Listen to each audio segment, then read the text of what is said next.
कहानी है उस समय की जब धरती पर सभ्यता की पहली किरणें फूटी थीं। सोचिए, एक समय ऐसा था जब हमारे पूर्वज आर्य भारत की धरती पर कदम रख रहे थे। ये वो समय था जिसे हम आज वैदिक काल के नाम से जानते हैं, यानी लगभग 1500 से 500 ईसा पूर्व। यदि यह कहानी अच्छी लगे तो सब्सक्राइब, लाइक और शेयर करें। अब जरा कल्पना कीजिए, दूर दूर तक फैली हरी भरी धरती, चारों ओर सरस्वती और सिंधु नदियों की कल कल करती धारा, और इन नदियों के किनारे बसे आर्य जो अपने ज्ञान और वीरता के लिए जाने जाते थे। उन्होंने यहाँ एक नई सभ्यता की नींव रखी। वे कहाँ से आए थे, क्यों आए थे, ये सवाल आज भी रहस्य बने हुए हैं, लेकिन ये निश्चित है कि उनका आना भारतीय सभ्यता के लिए एक नया सूर्योदय था।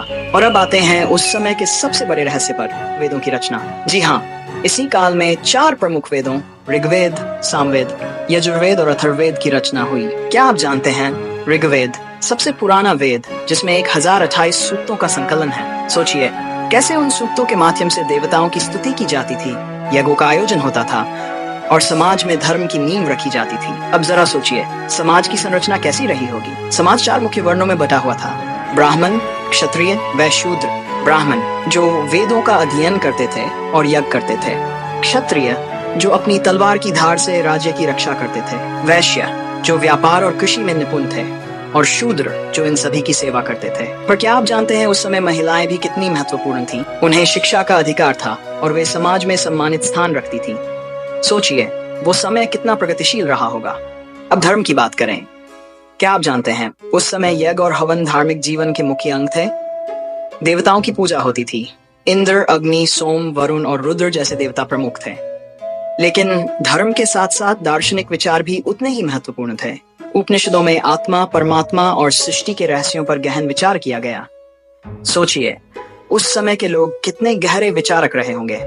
सांस्कृतिक जीवन की कल्पना करें। संगीत, नृत्य और काव्य का अद्भुत मेल था।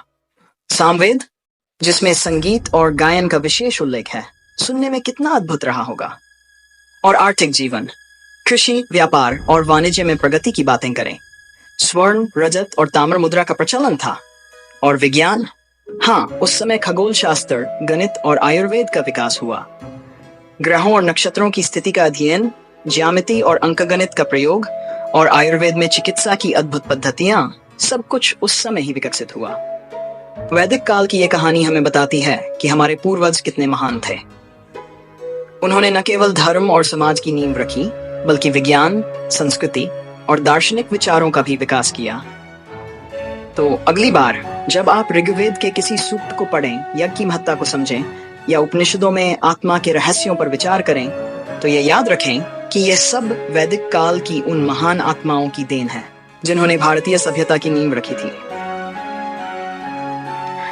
क्या आप नहीं सोचते कि यह कहानी किसी महाकाव्य से कम नहीं? ऐसी कहानी सुनना चाहते हैं तो इस चैनल को सब्सक्राइब करें।